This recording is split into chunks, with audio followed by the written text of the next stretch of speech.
Hello.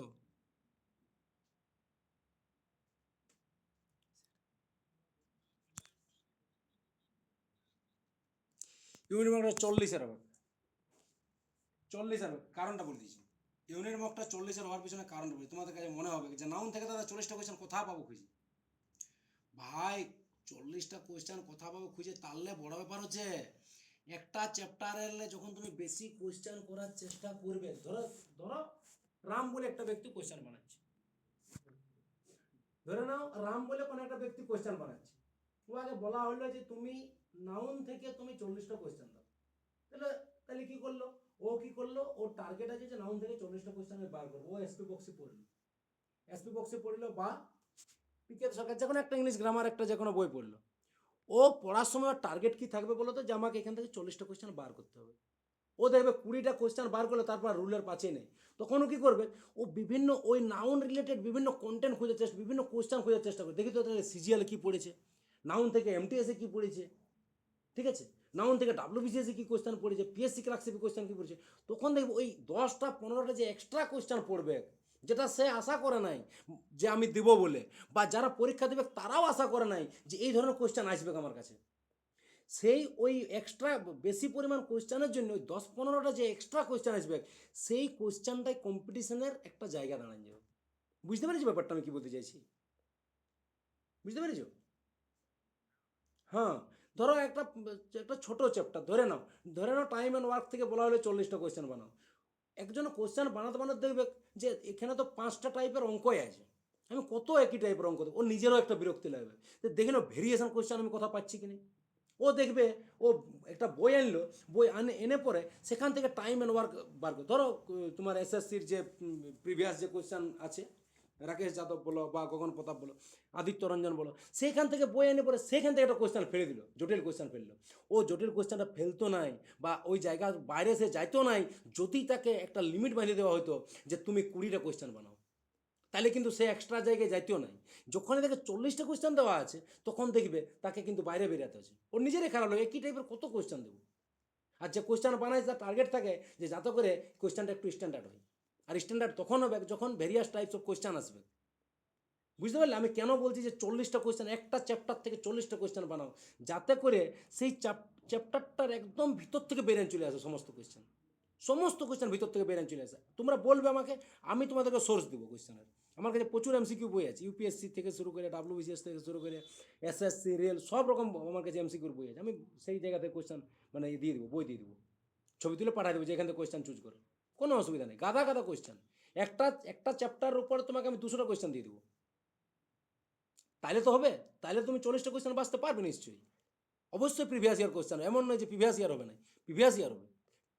তাহলে আমি আবার বলছি, প্রস্তুতির চাকরি না পাচ্ছ না কেন, বা চাকরি পাচ্ছে না কেন একটা ক্যান্ডিডেট, চাকরি পাওয়া এবং চাকরি না পাওয়ার মধ্যে ফারাক এটাই যে চাকরি পাচ্ছে সে খামতিগুলোকে গ্যাপগুলোকে পূরণ করছে, যে চাকরি পাচ্ছে না তার কাছে সেই গ্যাপেই থেকে যাচ্ছে, সে কিন্তু পূরণ করছে না। তাহলে তোমার টার্গেট আমি সেই গ্যাপটাকে পূরণ করব। একটা নির্দিষ্ট লেভেল পর্যন্ত সবাই পড়াশোনা করে, সবাই প্রত্যেকটা ক্যান্ডিডেট একটা নির্দিষ্ট লেভেল পর্যন্ত পড়াশোনা করে, সবাই পড়ে। যে history, ancient history, medieval history, modern history, এখান থেকে হরপ্পা থেকে শুরু করে কোয়েশ্চান চলে আসবে তোমার কোথা থেকে, পেলিওলিথিক এজ থেকে চলে আসবে কোয়েশ্চান। তুমি কি করেছো, প্রাচীন ভারত থেকে তোমাকে বলা আছে যে এখান থেকে 40টা কোয়েশ্চান বানাও, হরপ্পার আগের থেকে, স্টোন এজ থেকে তোমাকে বললাম 40টা কোয়েশ্চেন। তুমি যদি মকটা না বানাতে বা মকটা যদি না দিতে, তুমি জানতেই না যে স্টোন এজ বলে একটা চ্যাপ্টার আছে প্রাচীন ভারতের ইতিহাসের আগে যারা শুরু হচ্ছে, যেখান থেকে কোয়েশ্চেন রিপিট হয়, তুমি জানতেই না। তাহলে তুমি অনেক স্টুডেন্ট আছে যারা সেই জায়গাটাকে স্কিপ করে চলে যায়, অ্যাটলিস্ট তুমি স্কিপ হলে নাই। তুমি সেখান থেকে 40টা কোয়েশ্চেন বানালে বা 40টা কোয়েশ্চেন প্র্যাকটিস করলে তোমার কাছে কিন্তু এক্সামের ক্ষেত্রে যে কোয়েশ্চেন আসবে না সেটা তোমার কাছে অজানা মনে হবে না। তাহলে এইটা হচ্ছে সুবিধা। বুঝতে পেরেছো আমি কি বলতে চাইছি? তাহলে এই যে গ্যাপটা ছিল, এই গ্যাপটার জন্যই তুমি এতদিন প্রতিষ্ঠিত হতে পারো না। তাহলে এই গ্যাপটাকে পূরণ করতে হবে, এবং এই গ্যাপটাকে পূরণ করতে পারলেই তুমি কিন্তু চাকরিটা পাবে। এবং এই গ্যাপটাকে পূরণ করার জন্য তোমাকে কি করতে হবে, তোমাকে কোয়েশ্চেন বানাতে হবে, কোয়েশ্চেনে মক টেস্ট দিতে হবে। মক টেস্ট বানানো খুব উপকারী, অনেকে বানাতে চায় নাই। মক টেস্ট তুমি যদি বানাও না, যদি ভালো স্টুডেন্ট হয়, সে কী করবে, আমি এই চ্যাপ্টারে মক টেস্ট বানাবো মানে আমি আগে চ্যাপ্টারটা রেডি করব নিজে পড়ে, তার এটা টার্গেট থাকবে। ঠিক কথা। তাহলে সেই চ্যাপ্টারটা সে রেডি করে মকটা বানাবে, তখন আর তার গ্যাপটা থাকবে না। আর এই গ্যাপটাকে পূরণ করাটাই হচ্ছে এই চাকরি পাওয়া এবং চাকরি না পাওয়ার মধ্যে ফারাক। বুঝতে পেরেছি ব্যাপারটা? বুঝতে পারলে? হ্যালো।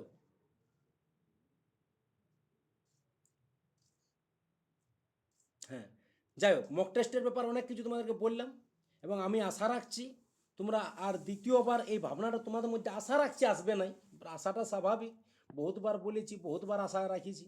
হ্যাঁ, আর বহুতবার তোমরা আশা পূরণও করেছো, সেটার জন্য নাই নাকি জিতেন? হ্যাঁ, তো এই হচ্ছে ব্যাপার। দেখা যাক কতদূর কী হয়। যা পারবে করবে, চাকরি হলো তোমাদেরই হবে, না হলেও তোমাদেরই হবে না, আমার ঘন্টা হবে। ঠিক আছে, যাই হোক, চলো তাহলে এরপর আমি বলছি তোমাদেরকে পড়ার একটা জায়গা বলছি আমি এই তাড়াহুড়োর মধ্যে। হ্যাঁ, বলো বলো বলো, কেউ কিছু বলছে মনে হচ্ছে। তো কি বলবো, তোমরা আগে বলে বলে আমি থকিয়ে গেছি। কতবার বলেছি, রেগুলার বলছি, ক্লাসে বলছি, মিটিংয়ে বলছি, গ্রুপে বলছি, তাও কোনো চেটাই নেই। আমি বারবার বলেছিলাম যে ভাই, যা পরীক্ষা দিচ্ছ দিচ্ছ, পরীক্ষা দিয়ে নিয়ে পড়াশোনা করো। কজনে পড়াশোনা করে মাত্র মানে গুনতির কজন আছে, নাম বলছি নেই, কিন্তু কয়েকজনের পড়াশোনা এমন নয় যে সবাই একরকম, অনেকেই পড়াশোনা করছে, ভালো কথা, পড়াশোনা করছে, অনেকেই করছে না। হ্যাঁ, তোমাদেরকে একটা জিনিস বলছি, তোমরা কীভাবে পড়বে দেখো। বা আমি একটা ব্যাচ শুরু করছি, তোমরা অনেকেই হয়তো জানো, অনেকেই জানো না, জানলেও ভালো, না জানলেও ভালো। দেখো, আমি একটা অফলাইন ব্যাচ শুরু করছি, একটা অনলাইন ব্যাচও শুরু করছি, 8-10 তারিখগুলো থেকে শুরু হবে। আমি ঠিক টাইমে আমি গ্রুপে জানাই দেবো, সেটা আলাদা গল্প। যাই হোক, তো আমি এখন 10 মিনিটের মধ্যে একটা, যাই হোক, একটা রাফলি একটা সিলেবাসের মতো আমি রেডি করলাম, আমি জাস্ট তোমাদেরকে বোঝানোর জন্য। কারণ দেখো, অনেকে টিউশন পড়ো, অনেকে টিউশন পড়ো না, অনেকে কোচিং পড়ো, অনেকে কোচিং পড়ো না, অনেকজন অনেক জায়গায় পড়ো, আমার কাছে অনেকে পড়ো, অনেক বিভিন্ন কোচিং সেন্টার পুরুলিয়াতেই আছে, সেখানেও পড়ো, কেউ অনলাইনে পড়ো, বিভিন্ন জায়গায় পড়ো, ম্যাটার করে না। কিন্তু আমি বলতে চাইছি যে তুমি যেখানে পড়ো না কেন, তুমি তখন প্রতিষ্ঠিত হবে বা তখন তুমি সাকসেস পাবে যখন তুমি সেলফ স্টাডিটা একটা সঠিক মাত্রায় পড়বে বা সঠিক পদ্ধতিতে পড়বে। সেলফ স্টাডিতে যদি তোমার খামতি থাকে, তুমি কিন্তু পড়াশোনা করতে ঠিকঠাক পারবে না। বা সেলফ স্টাডি যদি ভালো করে যদি তুমি না করো না, তাহলে একটা 3 ঘন্টার ক্লাসকে একটা সেলফ স্টাডি করা ছেলে যতটা কাজে লাগাতে পারবে, বাড়িতে না পড়া একটা ছেলে অতটা কাজে লাগাতে পারবে না, একদম পারবে নাই, গ্যারান্টি পারবে না। তুমি যদি একটা সিলেবাস সম্পর্কে আগে থেকে অবগত থাকো, ক্লাসে যাওয়ার আগে থেকে, আমার ক্লাস শুরু হচ্ছে 10 তারিখ থেকে, আমি এমনভাবে রেডি করবো অ্যাটলিস্ট প্রত্যেকটা সাবজেক্টের সিলেবাসগুলোকে কোন সাইজ অ্যান্ড কনক্রিট আকারে আমি বুঝবো ভালো করে। শুধুমাত্র সিলেবাসটাকে বুঝো, একটা দিন সময় নিয়ে একটা একটা সাবজেক্টের জন্য, সিলেবাস বোঝার জন্য।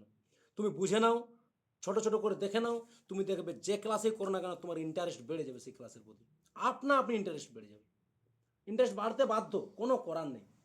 ঠিক আছে, সেই জন্য বলছি যে তোমরা বাড়িতেই যদি পড়াশোনা করো, তুমি কীভাবে করবে দেখো, বা আমি যে ক্লাসগুলো করাবো সেটা কীভাবে করাবো তোমাদেরকে আমি বলে রাখছি। যে আমি সোর্স বলছি না, সোর্স যে রেকর্ড হচ্ছে আমি সোর্সটা বলছি না, বিভিন্ন জায়গা থেকে আমি সোর্স কালেক্ট করেছি, এবং আমি টিউশন পড়তামও বিভিন্ন জায়গায়, বেলঘরিয়াতে পড়তাম, এবং সেখানে জায়গাগুলোকে আমি অ্যাকিউমুলেট করে পরে, বা নিজের সেলফ স্টাডি বা বিভিন্ন বুক সেখান থেকে জড়ো করে, আমি একদম প্রো লেভেল যেটা আর কি, একেবারে সিজিএল লেভেল পর্যন্ত, ডাব্লিউবিসিএস লেভেল পর্যন্ত আমি নোটটা রেডি করছি। এবং যে নোটটা তোমাদেরকে দেওয়া হবে, অবশ্যই ল্যাঙ্গুয়েজ বাংলা মিডিয়ামে কিছুই হবে না, আর আমি বাংলা মিডিয়ামে পড়াবো না, মানে বাংলা মিডিয়ামে করানোটা আমার কাছে বিশাল টাফ হয়ে যাচ্ছে। সেই জন্য নোটসও থাকবে ইংলিশ মিডিয়াম, বোঝানো থাকবে বাংলা মিডিয়াম, লিখাবো বাংলায়, বুঝতে পারলে ভালো, না পারলে আরও ভালো। ঠিক আছে, তাহলে কি হলো, গল্পটা হচ্ছে, ধরো তুমি ইন্ডিয়ান হিস্ট্রি পড়বে, ধরে নাও তোমাকে বলা হলো যে তুমি ইন্ডিয়ান হিস্ট্রি পড়ো, তাহলে তোমার কাজটা কি থাকবে? তোমার কাজটা যেটা থাকবে সেটা হচ্ছে যে ইন্ডিয়ান হিস্ট্রি সম্পর্কে আগে সিলেবাসটা রেডি করো। ইন্ডিয়ান হিস্ট্রিতে কী কী রয়েছে? ইন্ডিয়ান হিস্ট্রিতে 3টে জিনিস রয়েছে, একটা হচ্ছে এনসিয়ান হিস্ট্রি, একটা হচ্ছে মডার্ন হিস্ট্রি, এই মেডিয়েবল হিস্ট্রি, একটা হচ্ছে মডার্ন হিস্ট্রি। এই 3টে জায়গা রয়েছে, এই 3টে জায়গা থেকে তোমার কোশ্চেন এসে থাকবে। কোথায় আসবে? যে এক্সাম দিচ্ছ সব এক্সামে আসবে। কখনো বর্তমান এমন একটা পরিস্থিতি হয়ে গেছে, তুমি কখনো কোনো এক্সামকে টার্গেট করে পড়াশোনা করো না, যে এক্সামকে টার্গেটকে পড়াশোনা করে, মানে এক্সাম টার্গেট, এক্সাম ওরিয়েন্টেড যে পড়াশোনা এখন যদি বলে কেউ করবো, যে আমি ডাব্লিউবিপির জন্য প্রস্তুতি নিব, ডাব্লিউবিপি সিলেবাস আমি পড়বো, আমি মনে করি যে সে একটা স্টুপিড ছাড়া আর কিছুই নয়। কারণ বর্তমানে এক্সাম হিসেবে আর হয় না, ক্যান্ডিডেট হিসেবে কোশ্চেনটা তৈরি হচ্ছে। ঠিক আছে, প্রচুর ক্যান্ডিডেট, তুমি দেখছো ডাব্লিউবিসিএস মেন দেওয়া ক্যান্ডিডেটটাও গ্রুপ সি পরীক্ষা দেবে। তুমি সেইখানে কিভাবে তুমি গ্রুপ সির একটা নির্দিষ্ট মাত্রা ফেলে দিচ্ছ সিলেবাসে? ফেলা যাবে না। তুমি এমনভাবে পড়াশোনা করো যেমন একটা সিলেবাস আমি স্ট্যান্ডার্ডভাবে রেডি করতে পারি। যে এক্সামেই পড়ুক না কেন, ইতিহাস থেকে ইতিহাস আমার কাছে রেডি আছে ব্যাস। যদি ডাব্লিউবিপিতে পড়ে তাও করব, সিজিএলে পড়ে তাও করব, এমটিএসে পড়ে তবু করব। এই রকমভাবে পড়াশোনা করব। অর্থাৎ তোমার কম্পিটিটিভের জন্য যে সিলেবাস রয়েছে সেই সিলেবাসকে তুমি রেডি করো, চাকরি দেখে লাভ নেই। ওই সিলেবাস যে পরীক্ষাতেই থাকবে সেই পরীক্ষাতেই আমি সেটা কোশ্চেনটা করব। এইটা জিনিসটা ভাবো। অনেকেই বলে কিছু কিছু ইররেলিভেন্ট কোশ্চেন আছে, তোমাদের মধ্যে অনেকেই করো যে স্যার নতুন ব্যাচ কবে শুরু হবে, number one. Number two, sir ডাব্লিউবিপির জন্য কোনো ব্যাচ হবে না, স্যার রেলের জন্য কোনো ব্যাচ হবে না। আর সেই রকম যে ডাব্লিউবিপির জন্য স্পেশাল ব্যাচও করতে হয়, উপরটা লিখে দিতে হয় স্পেশাল ফর ডাব্লিউবিপি ব্যাচ। আরে ভাই ডাব্লিউবিপি ব্যাচ বলে কিছু হয় না এখন আর। এখন হয় GK batch, English batch, math batch, reasoning batch, Hindi batch, এইগুলো হয়। জিকে পড়বি, জিকে পড়, সব জায়গায় কাজে লাগবে। গল্পটা এইভাবে হয়, আর এইভাবেই নিজেরা পড়ো। আর গ্রুপ সির মতো যদি কোশ্চেন আসে তাহলে তো মহা মুশকিল এসে চাকরি পাবো। কারণ তোমাদের কাছে অনেকের কাছে মনে হবে সোজা, আর সমস্যাটা এইটাই যে সবার কাছে সোজা। আমি তোমাদেরকে বারবার বলি, যে রাস্তা যত সোজা সেই রাস্তা তত পিচ্ছিল। অর্থাৎ যে কোশ্চেন যত সোজা সেখানে চাকরি পাওয়াটা ততটাই কঠিন। সোজা কোশ্চেনে চাকরি পাওয়া বিশাল টাফ, পিছলি যাবে। টাফ কোশ্চেন যদি হয়, একটা স্ট্যান্ডার্ড যদি মেনটেন থাকে না, সেইখানে চাকরি পাওয়াটা সোজা হয়ে যায়। ভালো ছেলে চাকরি পায় ওখানে, ঠিক আছে। তো গ্রুপ সির মতো তো কোশ্চেন সব জায়গায় আসবে না, না? যাই হোক, তাহলে এইভাবে তোমরা বাড়িতে একটু পড়বে। কিভাবে পড়বে? দেখো এনসিয়ান হিস্ট্রি, দেখো এনসিয়ান হিস্ট্রি এখানে হরপ্পা থেকে শুরু হয়েছে। তোমার কাজ হরপ্পা নয়, হরপ্পায় সিভিলাইজ শব্দটা নিয়ে তোমাকে ভাবতে হবে। সিভিলাইজ মানে কি? এই সিভিলাইজটা কোথায় পাচ্ছি আমরা? সিভিলাইজ কথার অর্থ আলাদা, সিভিলাইজ পরে হচ্ছে। সিভিলাইজ মানে কি? সভ্য। সভ্য কাকে বলে? সভ্যর ডেফিনেশনটাকে জানতে হবে, যে হরপ্পাকে সিভিলাইজড বলা হয় কেন, এই জিনিসটা বুঝতে হবে। তাহলে একটা একটা একটা যুগ, একটা এরা যদি সিভিলাইজড হয় তাহলে তার মধ্যে কি কি ফিচার্স থাকতে পারে, সেই জিনিসটা জানাটা হচ্ছে একটা ভালো স্টুডেন্টের কাজ।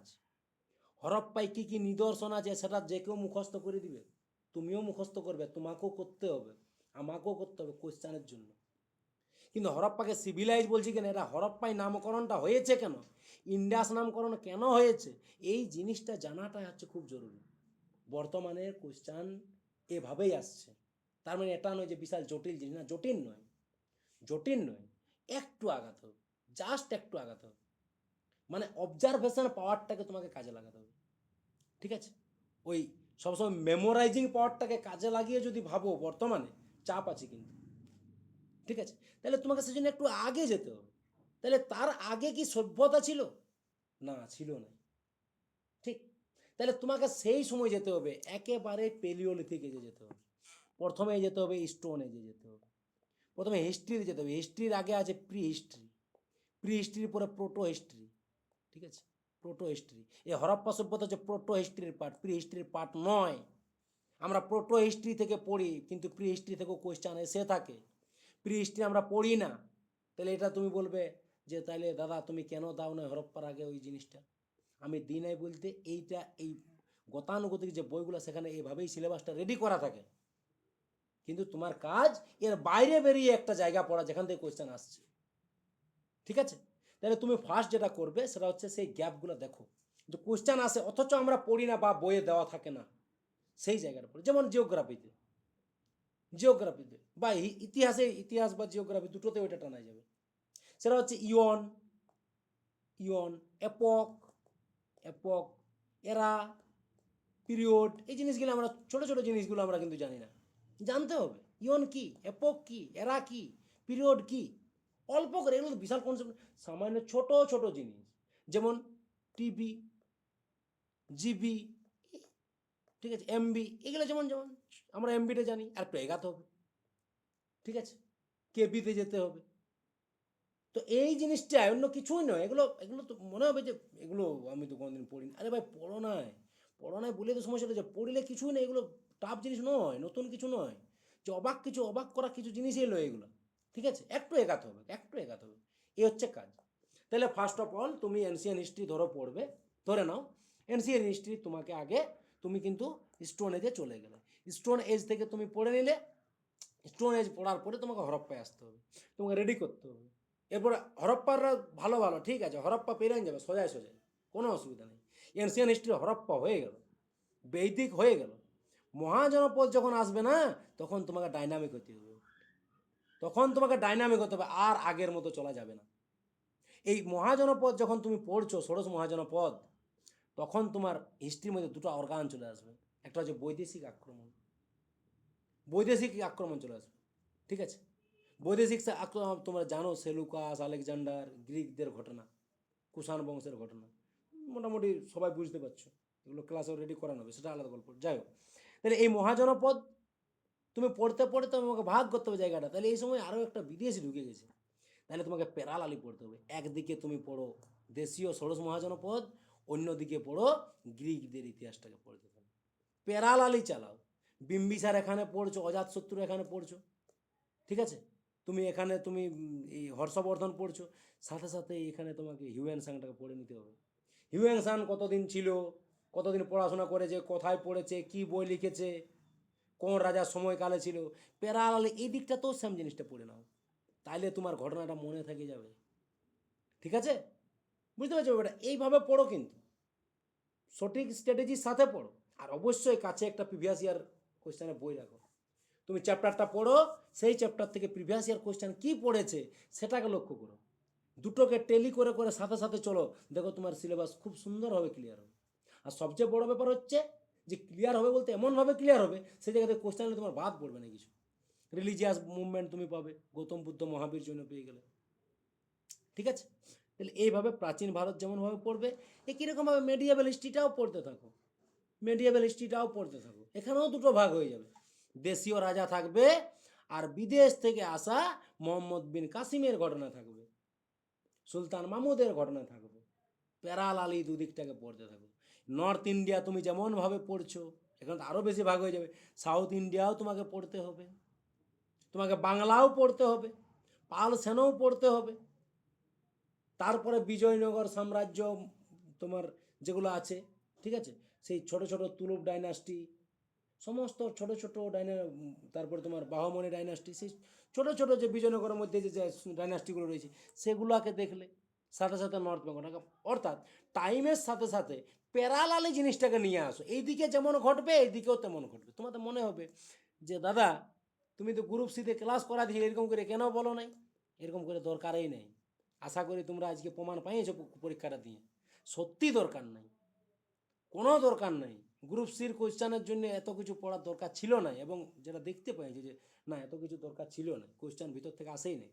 কিন্তু ইয়ার পরে যে এক্সামগুলোর জন্য যে আমরা যেগুলো পড়বো, সেটা হচ্ছে এমটিএস বলো, সিজিএল বলো, সিএইচএসএল বলো, বা তুমি ক্লার্কশিপ যে ভ্যাকেন্সি বেরোচ্ছে সেই ক্লার্কশিপ বলো, মিসলেনিয়াস বলো, সেখানে কিন্তু ভাই তুমি ওইভাবে পার পাবে নাই, তোমাকে খুব ডিটেলে যেতে হবে।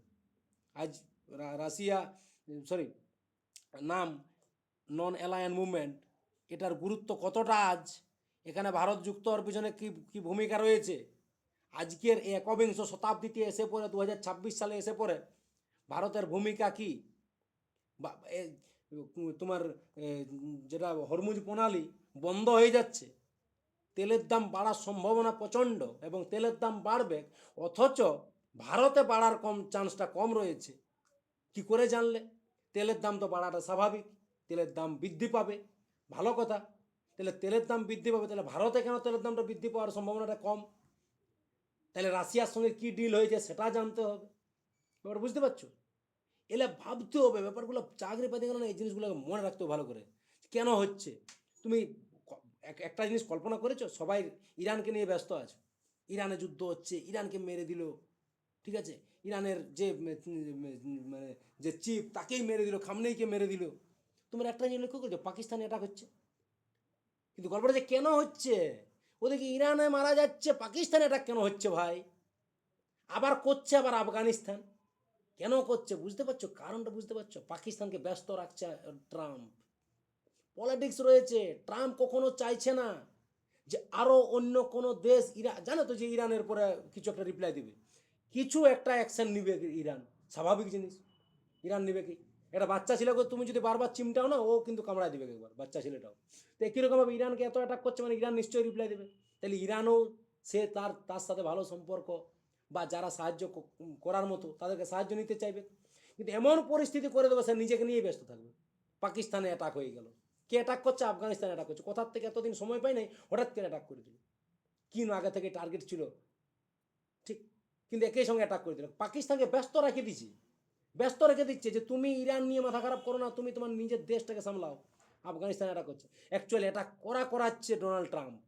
বুঝতে পারি? তাহলে এই জিনিসগুলো ভাবতে হবে, ব্যাপারগুলো কেন হচ্ছে এগুলো, এই জিনিসগুলো ভাবনার সময় এসেছে। কারণ সেরকম পরীক্ষায় তোমরা বসতে চলেছ। কারণ ব্যাপারটা হচ্ছে যে সেরকম পরীক্ষায় বসতে বাধ্য। তাছাড়া তুমি ম্যাথ ট্যাথ ছেড়ে পরে ঘর চলে যাও, কী পরীক্ষা দেবে?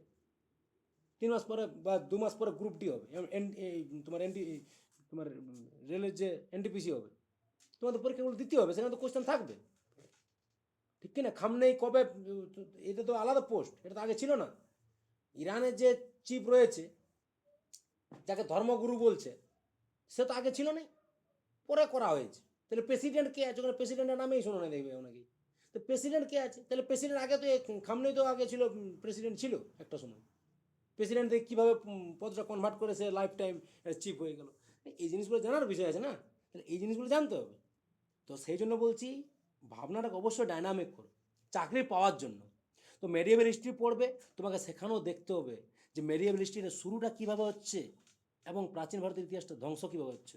North India, south India, Bengal, tripartite war, দেখো এখানে দেওয়া নেই। ট্রিপাটাইট ওয়ার দেখতে হবে, ভক্তি মুভমেন্ট দেখতে হবে, সুফি মুভমেন্ট দেখতে হবে, মুঘল পিরিয়ড দেখতে হবে। মুঘল পিরিয়ডটা অনেক সময় মডার্নও পাবে। মারাঠা দেখো, এখানেও মারাঠা আছে, মডার্নও মারাঠা আছে। এগুলো হচ্ছে কি, এগুলো হচ্ছে একটা কি বলবো, মানে একটা একটা ট্রানজিশন পয়েন্ট, একটা যুগ শুরু হওয়ার। ঠিক আছে, দেখো ইউরোপিয়ান ঢুকে গেছে মেডিয়েভাল হিস্ট্রিতে, আবার মডার্ন হিস্ট্রিতেও দেখো তোমার ইউরোপিয়ানদের গল্প পাবে, ব্রিটিশ চলে এলো। ঠিক আছে, এইভাবে হিস্ট্রিটা পড়লে, হিস্ট্রির চ্যাপ্টারগুলো ভাগ করে করে পড়বে। ব্রিটিশরা এলো, ব্রিটিশরা সুপার পাওয়ার হয়ে গেল, British power in the context of Bengal, Mysore, Punjab. ধীরে gradually economic impact of British রুলে কীভাবে অর্থনীতিটা ইম্প্যাক্ট করলো, সোশিয়াল রিলিজিয়াস মুভমেন্ট কীভাবে ব্রিটিশদেরকে প্রভাব ফেললো, এবং এই সোশিয়াল রিলিজিয়াস মুভমেন্ট কীভাবে ভারতের যে স্বাধীনতা সংগ্রামকে সুগম করলো। এবং তারপরে ফ্রিডম স্ট্রাগল হলো 1857 ওয়ার হচ্ছে, বিশাল বড় একটা বিদ্রোহ হচ্ছে, আইএনসি গঠন হচ্ছে, মডারেট ফেজ, এক্সট্রিমিস্ট ফেজ, গান্ধিয়ান এরা আসছে, এখানে ভগৎ সিং সব ঢুকে যাবে। তাহলে এইভাবে সিলেবাসটাকে রেডি করো ছোটো ছোটো করে। এর ভিতরেও আরও সিলেবাস, ছোটো ছোটো সাব সিলেবাস রয়েছে, সাব চ্যাপ্টার রয়েছে, সেগুলোকে লক্ষ্য করো। রিলিজিয়াস মুভমেন্টের মধ্যেও দেখবে তুমি অনেকগুলো ভাগ পাবে। রিলিজিয়াস মুভমেন্ট, এটাকে রিলিজিয়াস রিফর্মসও বলা হয়, সোশিও রিফর্মস, অর্থাৎ ধর্মীয় সংস্কার আন্দোলন বলা হয়। তাহলে ধর্ম তো আর হিন্দুই তো শুধু ধর্ম নয়, মুসলিমও ধর্ম রয়েছে, শিখও রয়েছে, জৈন রয়েছে, বৌদ্ধ রয়েছে, লোয়ার কাস্ট রয়েছে, ওটা আলাদা জাতি একটা। ঠিক আছে, তো প্রত্যেকটারই অর্গানাইজেশন ছিল। আলিগড় মুভমেন্ট মুসলিমদের জন্য, হিন্দুদের জন্য আত্মীয় সভা, ব্রহ্মসভা, ধর্মসভা, বহু গাদা কিছু আছে। লোয়ার কাস্টের জন্যও রয়েছে, তারপর দক্ষিণাত্যের জন্য রয়েছে ডেকান এডুকেশন সোসাইটি, অনেক কিছু রয়েছে।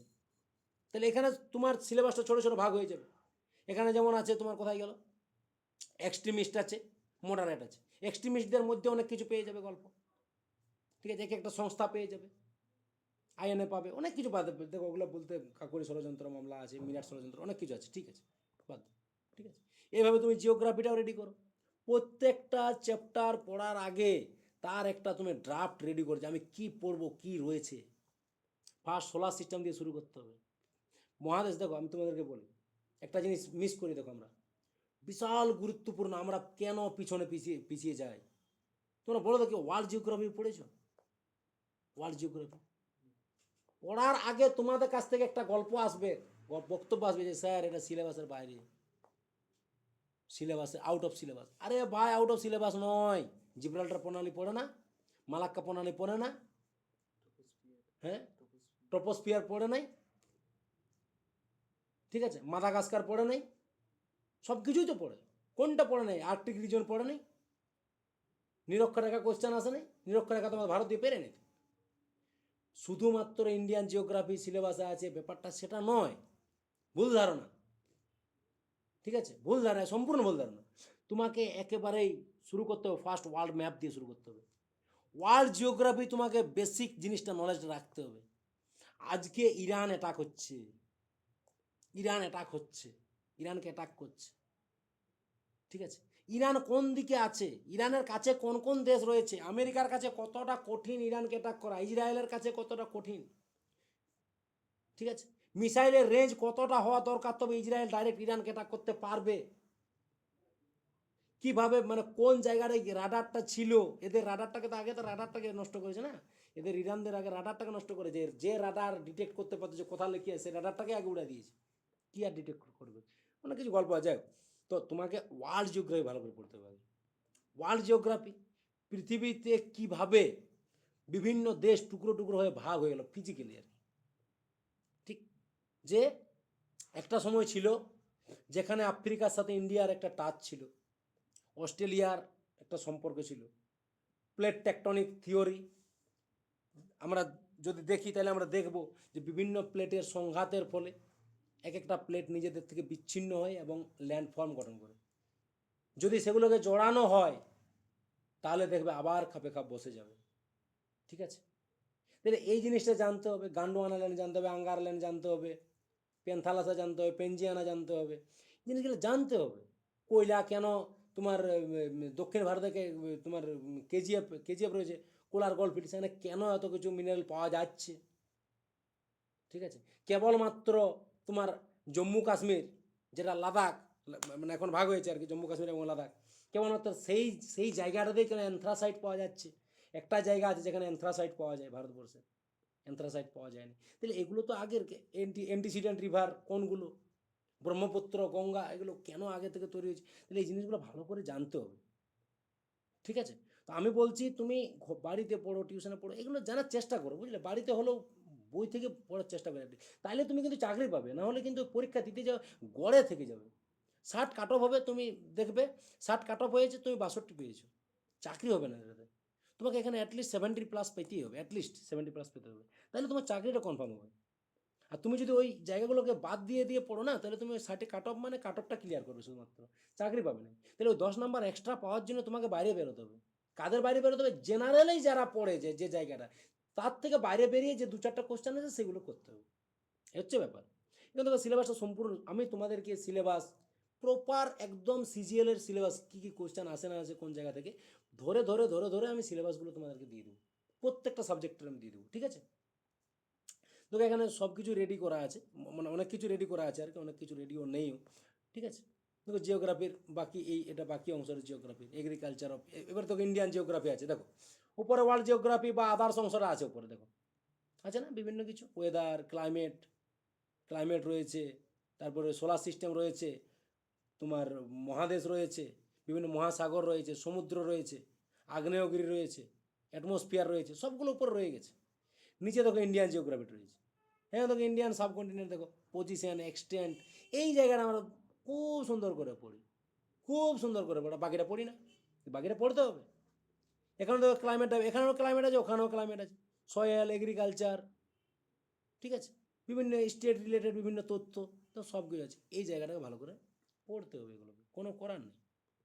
পলিটি তো সেম, একই রকমভাবে ইভলিউশনটা আমরা খুব একটা পড়ি না, মানে ভারতীয় সংবিধানের যে যাত্রা, প্রাচীন ভারত থেকে, প্রাচীন ভারতের সভা সমিতি থেকে শুরু করে ভারতের সংবিধানের যে একটা জার্নি রয়েছে, সেই জার্নির একেবারেই কাণ্ডে একেবারে মূলে যেতে হবে, এবং সেখান থেকে ধাপে ধাপে ধাপে ধাপে ধাপে ধাপে 1950-তে আসতে হবে, তারপরে তুমি ধারাতে যাও, ঠিক আছে? ইভলিউশন অফ ইন্ডিয়ান, মানে এখানে ব্যাকগ্রাউন্ডটা পুরোটা চলে আসবে, পুরো ব্যাকগ্রাউন্ড এখানে চলে আসবে, অ্যাক্ট থেকে শুরু করে, তারপরে কি হবে, constituent assembly, making some special features, বিভিন্ন রকম আছে, বুঝতে পারছো এগুলো, ঠিক আছে? আর্টিকেল, কনস্টিটিউশন, অনেক কিছু আছে, এগুলো পার্ট আছে, আর্টিকেল রয়েছে, এইভাবে জায়গাগুলো ক্লিয়ার করতে হবে, ঠিক? আচ্ছা, ইংরেজির গল্পটা বলি, ইংলিশের গল্পে যদি চলে আসে, ইংলিশের গল্পে দেখো, ইংলিশের গল্পে প্রথম কথা বলি, ইংরেজিতে কোশ্চেন কমন আসে, এটা একটা বিশাল একটা কমন জিনিস, যে ইংরেজিতে কোশ্চেন কমন আসে এবং প্রেডিকশনের মধ্যে আসে, যে যেগুলো প্রেডিক্ট করা হয়, যে জায়গাগুলো থেকে কোশ্চেন আসবে বলে মনে হয়, সেই জায়গাগুলো থেকেই কোশ্চেন পড়ে যায়, এটা একটা ইংরেজির একটা অ্যাডভান্টেজ। আমাদের কাছে টাফ মনে হয় অনেক সময়, কারণ ইংরেজিকে নিয়ে আমরা বেশি সময় দিই না, ইংরেজি নিয়ে বেশি পড়াশোনা করি না, সেই জন্য আমাদের কাছে অনেক সময় ইংরেজিটাকে টাফ বলে মনে হয়, কিন্তু ইংরেজি পড়ার একটাই সুবিধা, যে ইংরেজি তোমাকে ধোকা দেবে না। যদি তুমি ইংরেজিকে সময় দাও, ইংরেজি কিন্তু তোমাকে নাম্বার দেবে। এটা হচ্ছে এখানে একটা সুবিধা। তুমি যদি ডেলি যদি 1-1.5 ঘন্টা করে ইংরেজিটাকে পড়ো, তুমি সুন্দর নাম্বার পাবে, কোনো সমস্যা নেই। সে গ্রামার হোক, ভোকাবুলারি হোক, সব কিছুই তুমি পেয়ে যাবে। এটা হচ্ছে একটা ইংরেজির একটা সুবিধা। ইংরেজি রেডি করতে গেলে তোমাকে প্রথম কথা হচ্ছে মক টেস্ট তো কমন জিনিস, ওটা সব কিছুতেই মক টেস্ট তো রয়েছে। মক টেস্ট রয়েছে, সাথে সাথে যেটা করতে হবে, এটা বইয়ের নাম বলছি আমি, অজয় কুমার সিং। অজয় কুমার সিং অজয় কুমার সিং বইটা আমি সবাইকেই সাজেস্ট করি, যে আমার ভালো লাগে আর কি, আমি অজয় কুমার সিংটাকে আমি পড়ি।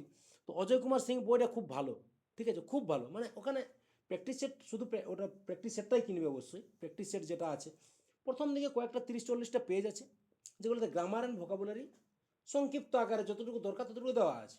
তারপরে তোমার বিভিন্ন প্র্যাকটিস সেট রয়েছে, 200টার উপর প্র্যাকটিস সেট রয়েছে।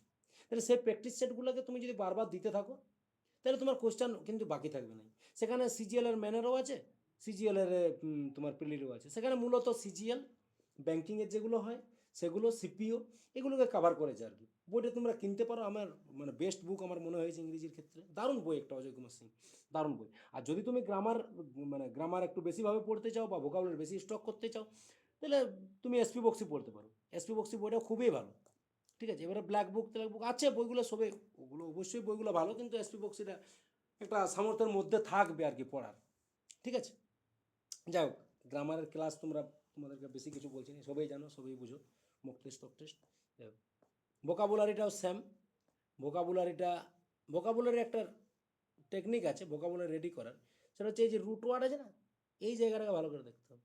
একটা বই আছে, আমি বলে দিচ্ছি বইটা, আমি ওই বইটা থেকেই পড়াই, ওটা থেকে আমি সিস্টেমটা পেয়েছি। ওয়ার্ড পাওয়ার মেড ইজি, ওয়ার্ড পাওয়ার মেড ইজি, এখান থেকে আমি বিভিন্ন ওয়ার্ডগুলো আর কি তোমাদেরকে পড়াই। ওয়ার্ড পাওয়ার মেড ইজি বলে নর্মাল লুইস না কার লেখা, ঠিক আছে, লাল কালারের বইটা, ঠিক আছে, খুব ভালো বই, এসএসসির জন্য বেস্ট বুক, ওয়ার্ড পাওয়ার মেড ইজি। তো এই রুট ওয়ার্ডের ভিত্তিতে তোমাকে স্টক করতে হবে, তাহলে এই জায়গাগুলো সবগুলো কভার হয়ে যাবে, সবগুলো কভার হয়ে যাবে এখান থেকে, সমস্তগুলো। ভেজাল ভাব আলাদাভাবে তুমি পড়তেই পারো, বিভিন্ন বইয়ে রয়েছে। স্পেলিং মোটামুটি 250-300টা স্পেলিং করলেই মোটামুটি হয়ে যায়। সিনোএন্টো এখান থেকেই পাবে, রুট ওয়ার্ড থেকেই পাবে, কোনো অসুবিধা নেই। তাহলে এইভাবে একটা সিলেবাসটাকে তোমরা রেডি করো। সামনে যে 3 মাস রয়েছে, ঠিক আছে, সেই 3 মাসের মধ্যে তোমরা এই সিলেবাসটা রেডি করো। দেখো এখন রাজ্যে ইলেকশন রয়েছে, পরীক্ষা হওয়ার সম্ভাবনাটা খুব কম রয়েছে। 3 মাস পর খুব বেশি পরীক্ষা হবে, এবং টার্গেট রাখো যে যে পরীক্ষাগুলো হবে সেগুলোতেই আমাকে চাকরি পেতে হবে। কারণ ওই চাকরি পাওয়া বন্ধুটার টাকায় কত বিরিয়ানি খাবে বাবা, নিজেও তো খাওয়ানোর চেষ্টা করো যে আমিও বিরিয়ানি খাওয়াবো। ঠিক বলছি না? নাই? হ্যাঁ, কী রে, ঠিক বলছি তো পূজা, সজল? নই শুধু ওই, এই চাকরি পাইছি ভাই, চাকরি ফার্স্ট স্যালারি রে, চলে আয় রহনে, আজ পার্টি হবে। ভালো লাগবে না? এক একটা বিরিয়ানির যে দানাগুলো আছে না, কাঁটার মতো লাগবে গলায়, বুঝলে? হ্যাঁ, সেই জন্য বলছি যে এমনভাবে 3টা মাস পড়ো, যাতে করে 3 মাস পরে পরে যেন কোনো পরীক্ষায় ভাবতে না হয় যে সেটাই তো টান টান পড়ে গেল কাট অফে, এই জিনিসটা যেন না হয়। একটু বেশি পড়লে ক্ষতি নেই, কম পড়লে সারা জীবনটা বেকার হয়ে যাবে, ঠিক আছে, বুঝেছো?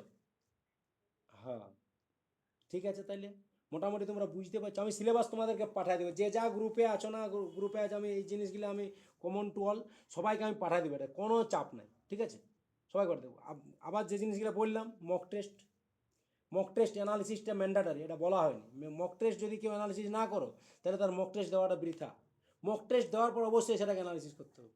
মক টেস্ট দাও, প্রিভিয়াস ইয়ার কোশ্চেন দেখো, এক একটা চ্যাপ্টার সম্পর্কে বিস্তারিত পড়ো, এবং সেখান থেকে অতিরিক্ত কোশ্চেন বানাও এবং মক টেস্টে ফেলো, ঠিক আছে। টেক্সট বুক সবাই চেষ্টা করো অ্যাপটাকে ডাউনলোড করে সেখান থেকে আমি কিন্তু প্রমোট করছি না কাউকে, প্রমোট করুন, আমার সাথে টেক্সট বুকের কোনো সম্পর্ক নেই, শুধুমাত্র মক টেস্ট দেওয়ার জন্যই সম্পর্ক, ঠিক আছে। তাহলে এরকম ব্যাপার, বিভিন্ন যে অ্যাপগুলো রয়েছে সেগুলোকে নাও, বিভিন্ন বই নাও, সেখান থেকে কোশ্চেন কালেক্ট করে প্রিপারেশনটাকে তৈরি করো, ঠিক। কারো কিছু বলা গেছে কি?